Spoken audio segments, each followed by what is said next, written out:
we have you having a wonderful Sabbath. You know, we enjoyed the Sabbath. We love to celebrate his day because you know it's the one.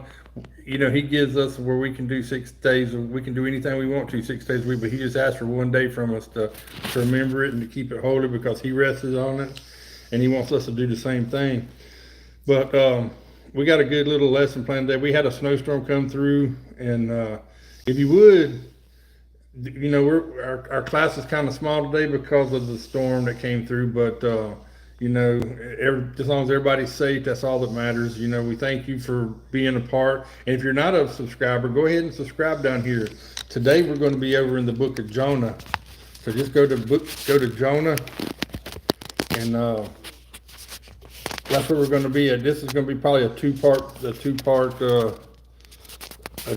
thing. Hang on a second. I'm having problems, audio difficulties.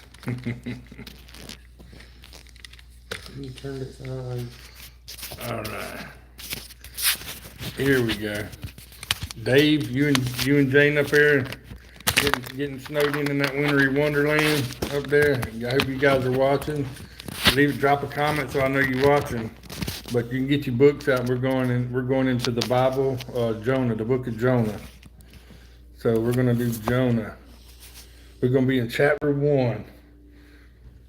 So I'm probably going to read most of the chapter, but I call this one here, it's a foreshadowing of the Messiah to come. When you get into the book of Jonah, it's pretty much a whole foreshadowing of him coming and what he did for us. It's a great lesson. Now, if you guys on your end can invite to come in, I can invite you in because I'd like for you guys to be on here with me so we can have a good chat. So if you know how to do it, let me know. Drop a comment or something so I can figure this out. I lost you there for a second. But if anybody knows how to do it, let me know because I would love for you guys to be a part of the chat today.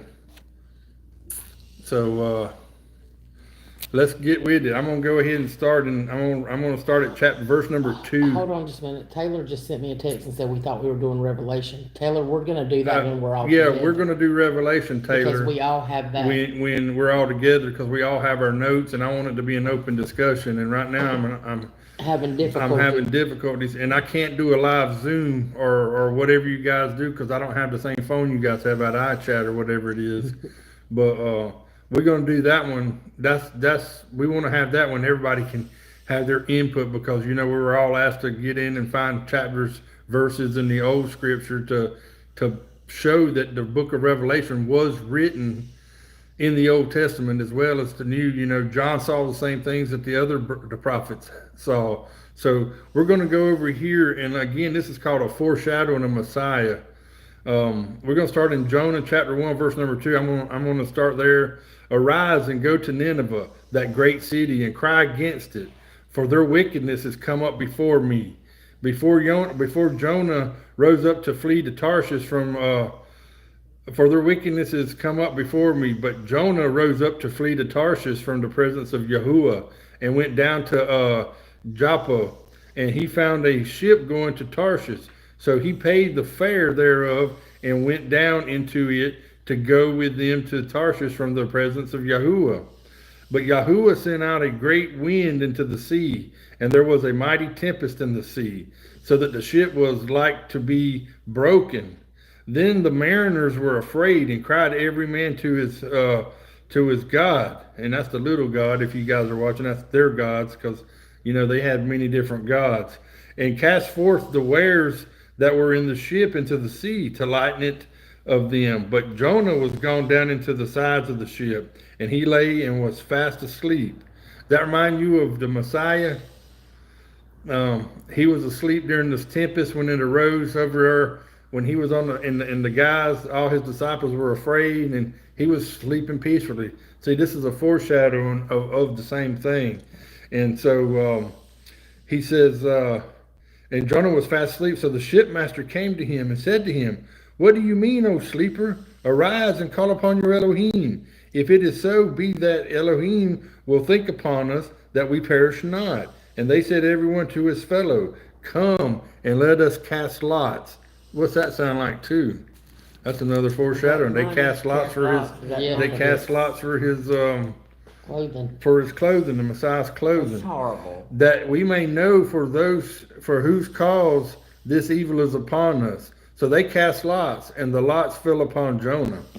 Now, then they said to him, tell us, we pray, for whose cause this evil is upon us? What is your occupation, and whence come you? What is your country, and of what people are you? And he said to them, I am Ivri, and I fear Yahuwah, and he's Hebrew, and he fears Yahuwah and Elohai of heaven, which has made the sea and the dry land. When were the men then were the men exceedingly afraid, and said to him, why have you done this? For the men knew that he fled from the presence of Yahuwah, because he had told them.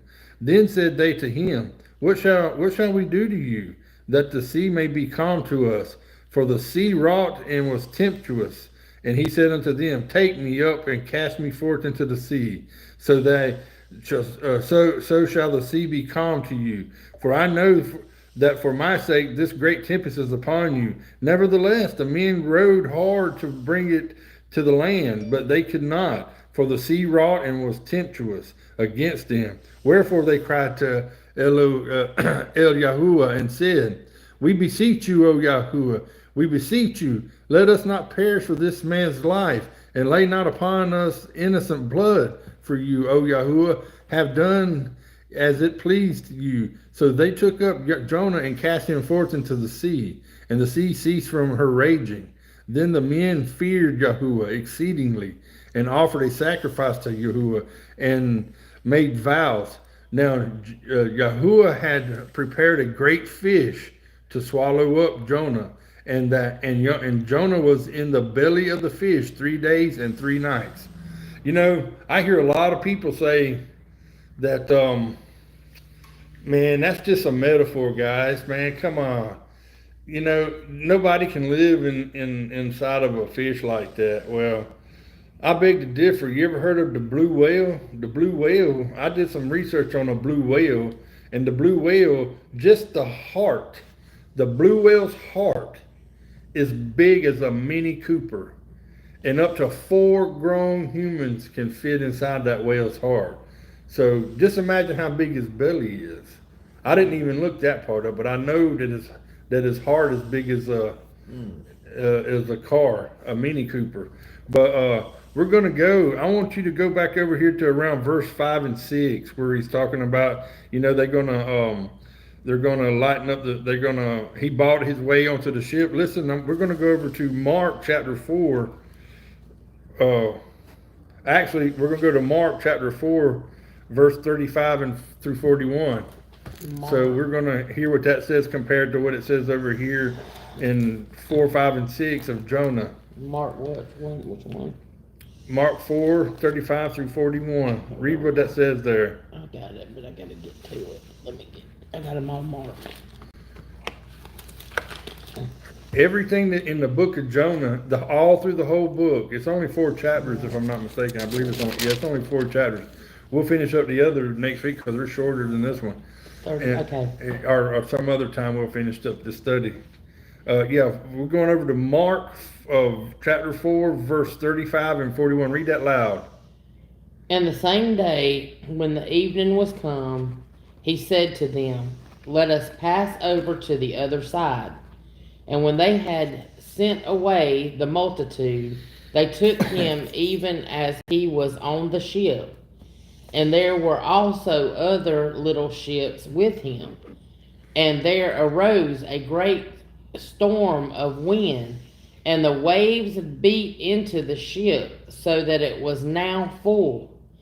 And he was in the hinder part of the ship, asleep on a pillow. And they wakened him and said to him, Rabbi, do you not care that we perish? And he arose and rebuked the wind and said to the sea, peace, be still. and the wind ceased, and there was a great calm. And he said to them, Why are you so fearful? How is it that you have no faith? And they feared exceedingly, and said to one another, What manner of man is this, that even the wind and the sea obey him? See, that's just like right over here. You know, Jonah was fast asleep down there in the hull of the ship. You know, the storm was beating and rocking, but Jonah knew that nothing was going to happen to him. You know, he was fleeing from Yahuwah. He was running from him. But and all the shipmates there were terrified. Just like when Messiah Yahusha was in the boat sleeping himself and they come and woke him up. It's a foreshadowing. You can see that right here. It's happening. They're telling you in the Old Testament that there's somebody coming. And see, Messiah, Yahusha, Yahuwah was using Jonah as a Messiah type figure there. He wanted to save Nineveh. And if you're listening, you always know that I always talk about, man, he spared Nineveh. He can spare us. I believe it up to the very last second. There's coming a time when a line is crossed that there's no coming back from. I agree with that. But we don't know when that line is. I know that I believe that there's hope up until a certain point. Now, when that line's crossed, you're done. You're toast. You're finished. You're gone. You're through. That's how it is. Now we're going to go over to Matthew 27 and verse 35. That should fall right along over here beside verses 6 and 7 as well. Over there in Matthew 27 verse 35.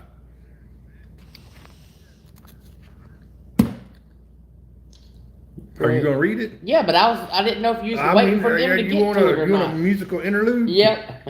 Well, I was actually reading it in my head. Go ahead, read it. And they crucified him, and they parted his garments, casting lots, that it might be fulfilled, which was spoken by the prophets. Okay, now let's go over here to 7. And they said everyone to his fellow, Come, and let us cast lots, that we may know for whose cause this evil is upon us. So they cast lots, and the lot fell upon Jonah. And they said to him, Tell us why we pray. See, they cast lots for him. They cast lots for Jesus, for Messiah, Yahusha. It's the same thing, except it's an idiom. This here's a metaphor. This is like a parable, and this is an allegory. Jonah's a book of allegories, just so you know.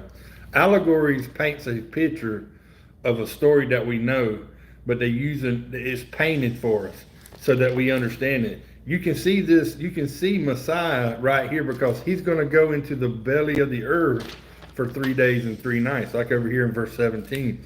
But we're going to go over here back. We're going to step back up to verse 7 and 8. Hold on just a second. I'm looking at something. I want you to go over to 1 Timothy chapter 2, verse 6. Listen to this. Psalms 22:18 says, They part my garments among them and cast lots upon my vesture. Yes, that's what they did. Now what was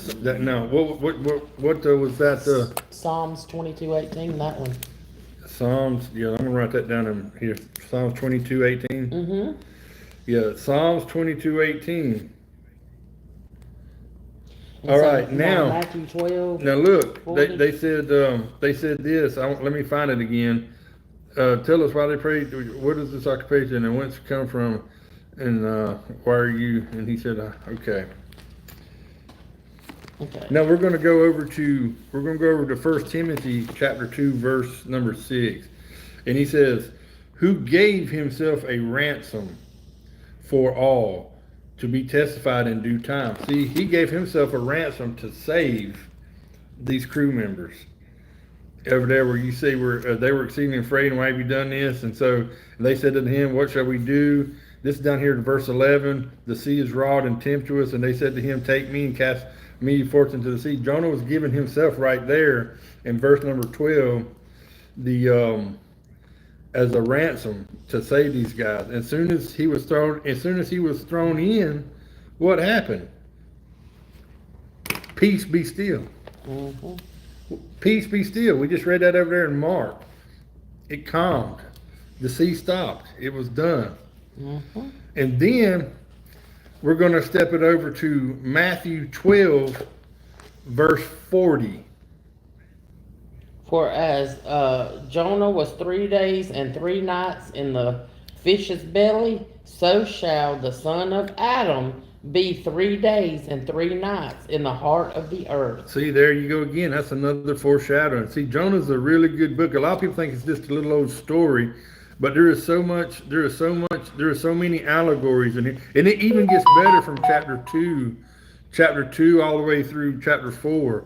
You know, but again, back to, if you study these things, like find out what look up the word Tarshish. I'm not going to tell you what it is. I want you to do some studying, because remember, he says to study to show thyself approved. So look up what Tarshish means, and then look up a fish, because again, a lot of people say that, man, that didn't really happen, guys. Says, I don't know how. Yeah, I don't know either, but I figured it out last week, but I done forgot from last week to now. I had to go back in there and monkey with it again. I'd love to be able to invite you guys on, because I wanted to have a back and forth conversation with this, because there's so much good things here. And that's just the first. So let's go back and recap. Jonah is over there into he's asleep. He's running from the Father. How many times have you caught yourself running that he wants you to do something? See, Jonah was afraid. He didn't want to go to Nineveh. I forgot to add this disclaimer at the beginning. Dallas, if you're watching, this story's for you, brother. I know we're gonna try to change it up. You can find the gospel here. I just want you to know that I've been thinking about it a lot all week, and we can still forward the kingdom, because we know that Jonah was a man of God. He ran from him. He was afraid. But how many times have we ran? I've ran a lot. Even lately. Yeah, just here lately, because there's certain things I just don't want to do right now, but it's starting to come through where I'm having to do them. And it can be tough, but you know what? Just as long as you got support from a group like Commandment Keepers. I try to be here for everybody, but I don't know everybody's problems. I know everybody has problems, and I like to help people with problems if I can. I got my own problems, I've confided in people, and not many, but because I don't trust many people, but I do have a small group, a close-knit family, and I want everybody that's listening to be a part of it. It's not that it's an exclusive thing, a clique. We don't do cliques. I want everybody to be a part. I want everybody to get into covenant, the covenant of promise with the Father. And reading this word here, and just like this came to me, Taylor, when you left last week, this story came to me probably a couple of hours later. I said, you know what? Jonah, this is chock full of symbolisms, metaphors, allegories. This is one of the best books in the Bible with this all kind of things. And Hosea. And yeah, Hosea is a good book, but this here Jonah, man, he goes through the whole gamut of feelings. He's afraid one minute, he's happy one minute, he's sad the next, he's mad at God the next. It's just a beautiful book. And when you get down and study these, you'll see the afflictions that see, look, we think, oh, Jonah, man, he got put, the Lord's, man, is he mean making the fish? No, he had a plan. Jonah, he knew that Jonah was going to Nineveh. Jonah didn't know that he was going to Nineveh. Jonah knew when he was in the belly of the whale. That's a representation of Sheol. That's hell. Remember, when Messiah Yahusha died, did he not descend into hell? And Jonah, you can hear his groans and mumblings when he's inside in his own hell. He could have. I've heard people say that he was dead. I don't know that he was dead, because and he was in his own little Sheol, or his own little hell. But Yahuwah used a big fish, and I'm almost certain, I would be willing to bet my cup of coffee here that it was a blue whale. That's what I believe. And if he can use a fish, he can use anything. And I don't know why they call it a fish, because a whale's not a fish, but it's a mammal. But it could have been a fish. It might have been a Goliath fish. Who knows? But I knew when I did a study on that whale, the biggest one on earth could house a bunch of people in their stomach. And so for people to say, man, it's just that's just a metaphor. It wasn't really a fish. Yeah, because he got spit up. The fish vomited him up on the beach. And guess what? Just as an added punishment, he brought him down further, so he had to go further away. He had to go a little further to get to Nineveh.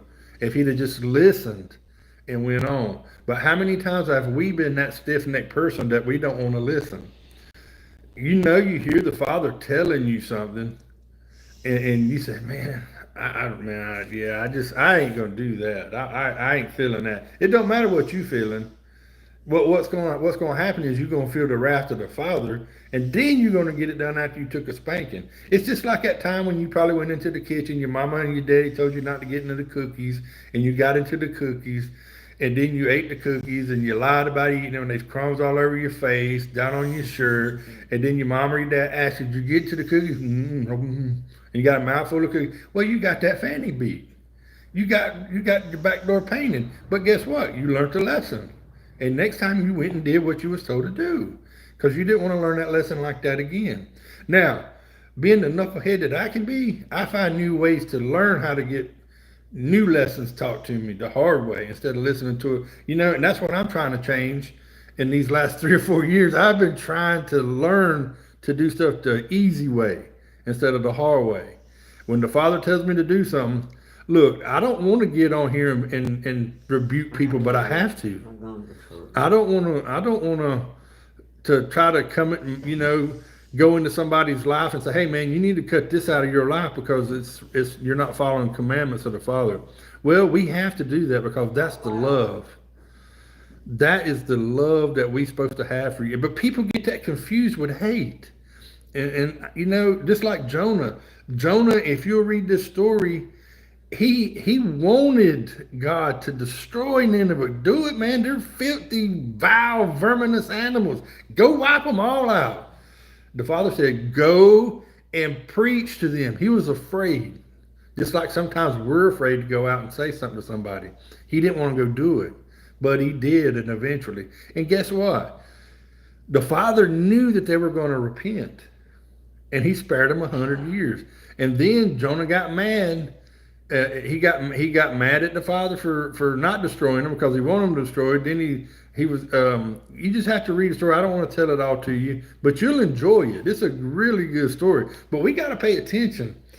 It's hard. Let me try to explain it. Have you ever been getting ready to do something and without a shadow of a doubt that you should not be doing it, but you do it anyways? You know that feeling? You know that you're fixing to do something wrong. Well, I that's a feeling that I don't like to get. So I haven't had that feeling in a long time, really, that I'm doing something wrong. When I do get those feelings, because that's called conviction. When you get convicted, you need to take it to. See, that's why when Messiah died, and a lot of people think that they putting the Father above. They're putting the Son above the Father, and you can't do it. The Father comes first. He says he'll share no glory with nobody. So quit praying to Jesus. He don't want you to pray to Jesus. He wants you to pray to the Father. Messiah wants you to pray to the Father through him. See, that's why they say, look, if Messiah didn't come down here and die, the Word put on flesh and came down here because the Word was with the Father. The Word was the Father. Everybody says, who's God? Jesus. Well, Jesus, I don't even call him that name because that's not his name. His name is Yahusha HaMashiach. He came down here to take away sacrificial law with his precious blood.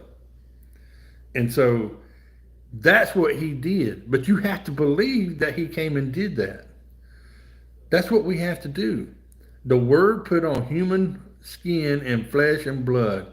And it was the perfect blood sacrifice because it was from the Father. It was the Father's Word. The Father spoke everything into existence with what? The Word. He said, let us go down. Who's he talking? Let us. Jesus, and he was talking to if you'll go and do your study, that us part was the sons of God already, the angels that were with him. All you got to do is study it and you'll see it. But I can't make you do that. You have to be willing to do it. But see, when He put on his word, he put it in skin and blood and flesh. He wrapped his word and came down here. And he became the propitiation, the payment. He paid the price. Just like Jonah over here. Jonah paid a price. He paid to get on the boat. Then he paid a price with him getting through over. But he took it. He saved these people from disaster. And guess what? If you finish reading up, we read the whole chapter of number 1.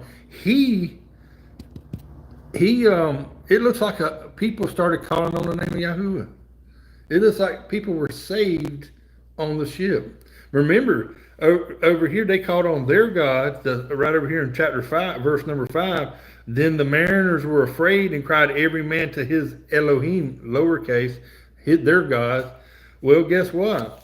By the time you get over here to 14, it says, wherefore they cried to El Yahuwah, the God, the only one, and said, we beseech you, O Yahuwah, we beseech you, let us not perish for the man's life that lay not upon us in innocent blood. For you, O Yahuwah, have done as it pleased you. So they took up Jonah and cast him into the sea. And guess what? Yahuwah answered them. As soon as he was cast in the sea. See, that's part of his plan. People think that wasn't going to happen. Jonah, he was going to put, before he even called Jonah to go, he knew Jonah was going to be spit up on the shoreline further away when he started. But it didn't have to be like that. If he would have just listened and stopped being a stiff-necked, knucklehead people like we are now. See, we're stiff-necked and won't listen. That's the problem, this small remnant that we're in, that we're associated, that I'm happy, I'm praising Yahuwah to be in. That's the problem we're having. We're got to go up against Nineveh. We are Jonah. Nineveh is the church world, the whole entire world. And remember, we're to come out of this world. We're not to be a part of that world. Excuse me. It's amazing what you can get out here with a little critical thinking. I love critical thinking, man. You have to critically think when you read this word.